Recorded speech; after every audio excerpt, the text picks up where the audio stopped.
This is the Money Hour with your host, Tina Mitchell, on Alternative Talk, AM 1150. Now, back to the show with local mortgage and finance expert, Tina Mitchell.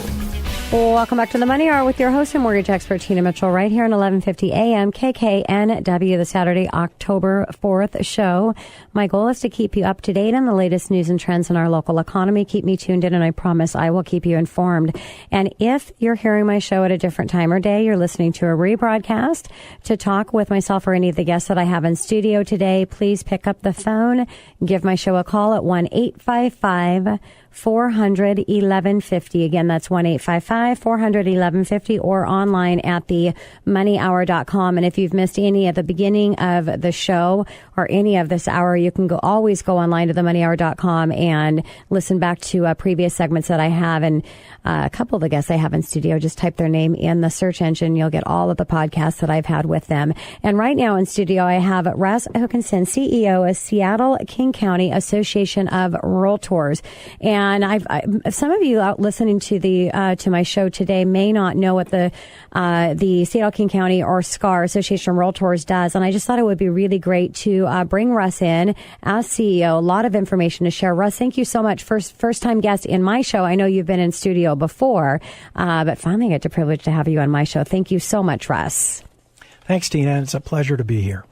And Russ has over 20 years of association management and an additional 10 years in governmental and a political relations and leadership development.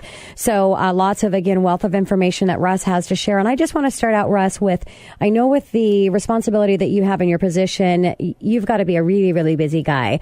Why did you want to come to the show? What did you want to share with my listeners here today?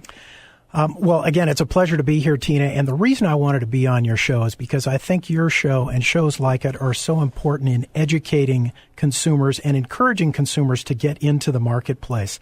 I attended a conference last week sponsored by the Washington Association of Mortgage Professionals, which was a gathering of leaders in both the mortgage industry, so your counterparts, and real estate professionals to talk about the market, to talk about what's going on, and to share ideas on how we can improve things for consumers, get people into the home buying process, and sharing information with them. And the takeaway from that conference, sort of unilaterally for everyone who was there, was we need to do a better job as professionals in educating the consumer about programs that are available, how they can get involved. There's new regulations coming out all the time, but consumers shouldn't be scared away from participating in the market and getting educated about the market.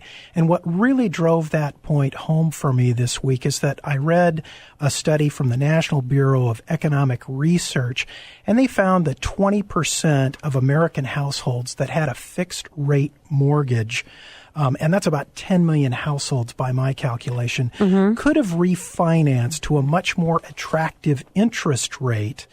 And they calculated that overall savings for the consumer at about $26,000 over the life of the loan. But they found a lot of these consumers didn't pursue that refinance because they were either mistrustful of the process and their lender, or they didn't have the knowledge to understand that they did qualify for a refinance. So I think this idea about educating consumers about what's possible is extremely important. And I was pleased in the introduction to your show that you talked to consumers about all the programs that are available out there.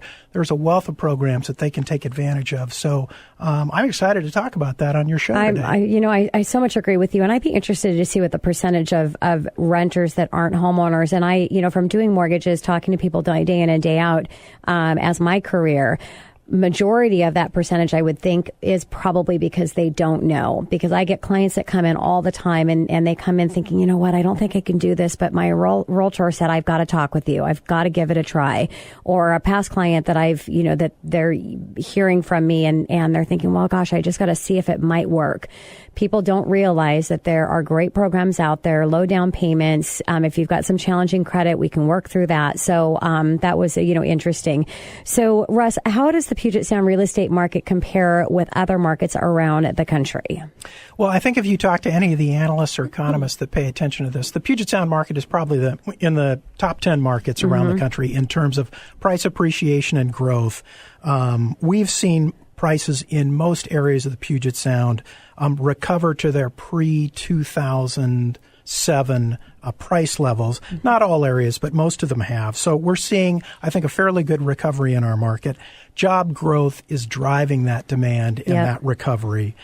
This has created an inventory issue for us. So not too long ago, we had lots of inventory. I did a study of the inventory numbers, that is the homes available for sale in our region. And the average in 2013 was 1.5 months supply, which means that sales of homes are about, the inventory is about 1.5 times the total sales per month. So that really isn't very much. And what would be the average? Yeah, the average around the country, according to the National Association of Realtors, anywhere from 5 to 7 months of inventory. Wow. So we're very low. We are a coastal market, which makes us a little lower than the average anyway, because we're a desirable area. But 1.5 months is way too low. It's putting a lot of pressure on prices. And unfortunately, it's keeping some people out of the market who would like to get in the market. So we need to take the opportunity to work on programs that will increase our inventory by making sure that we're building to capacity within cities that have availability to take that growth, and at the same time work to keep housing affordable. And I'll say this to all my Seahawk fans, there's lots of reasons not to like. And we're all here. Yeah. We're all Seahawk fans.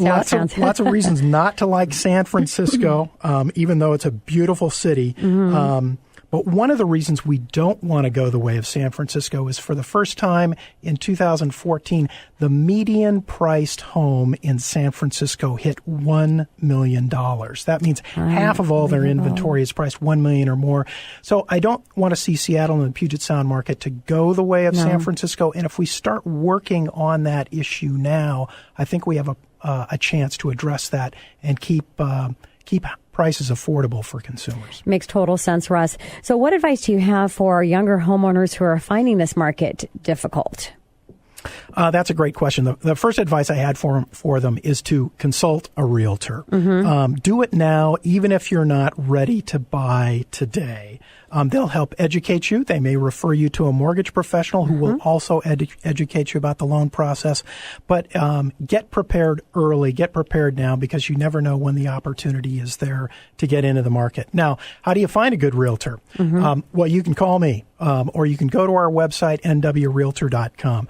We don't have a financial stake in the professional that you select. We want you to find the best representation possible so that you can find the home of your dreams. So I always recommend to potential buyers that they consult at least 3 brokerage firms, and we'll happy to give you the names of reputable firms that are members of our association, so you can compare and find the right fit, because it is a personal relationship business.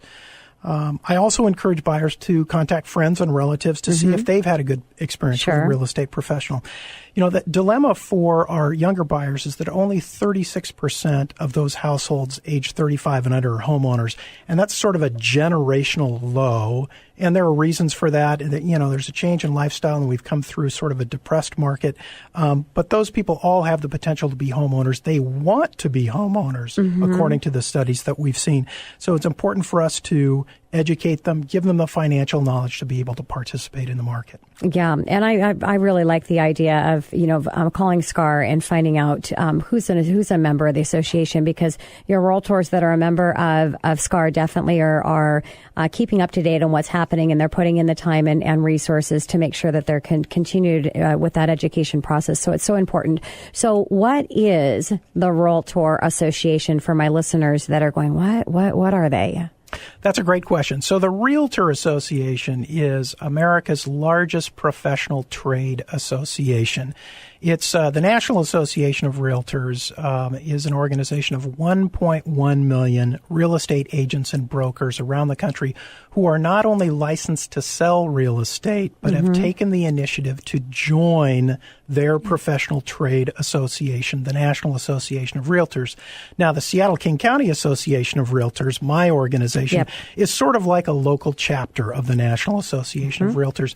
We've been around in this market for over 106 years, and in fact, our local chapter was one of the founding members of the National Association of Realtors in 1908. Wow, I didn't realize that. So again, the key distinction is there are lots of real estate licensees out there, but realtors are licensed brokers who have also chosen to join their professional trade association, the National Association of Realtors. Got it. So can you explain to my listeners what the association does for its members?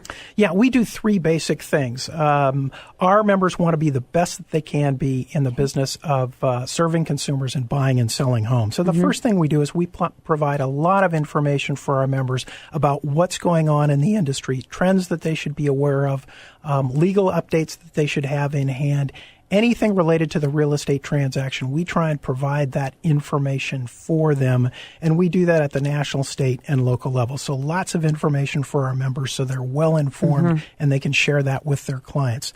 The second thing we do is we provide cutting-edge professional development for our brokers so that they can be the best professionals that they want to be. So lots of education for them, and that's part of their licensing requirement with the state.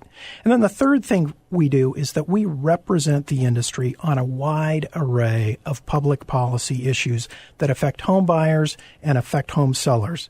And those issues also affect all parts of the real estate transaction. So it's important that the association do this because we represent hundreds, if not thousands, of competitors who are all real estate brokers. That gives consumers a lot of choice, but it's important for the industry to speak with one voice, to find consensus on issues, and to act in the best interest of consumers. And so the association does that on behalf of the real estate industry as a whole. Makes sense. So, Russ, we've got just a second here before I got to take us to break, but I really want my listeners to know at least one key issue that's happening that the association is dealing with this year.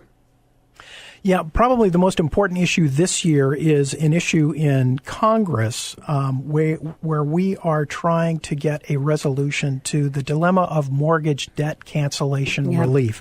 For those consumers who are involved in a short sale, they often have debt on their mortgage forgiven by the bank, but the IRS views that debt forgiven as a taxable event. Even though the consumer is not getting any cash out of the transaction, the IRS wants to tax that phantom income. And it takes a special amendment to the current law to allow those consumers to be exempt from paying tax on that. It needs to be renewed this year. It expired in 2014, and we're hopeful that Congress, after the elections, will meet to put that provision back in place retroactively so that consumers won't have to pay that penalty in 2014 if they were involved in a short sale. Yeah, and let's hope that, because I know that there's a lot of people that did go into foreclosure and short sale and they still have no idea that they're going to get a 1099 from their bank to pay that income. Russ, thank you so much for being here. I appreciate it. I know that there's so much more information that I wanted to go over with you as well, but the association, everything that you're doing for the real estate community as well for current homeowners and homeowners that are coming into the market. Again, I just appreciate you being here. Thank you so much. Thanks for having me, Tina.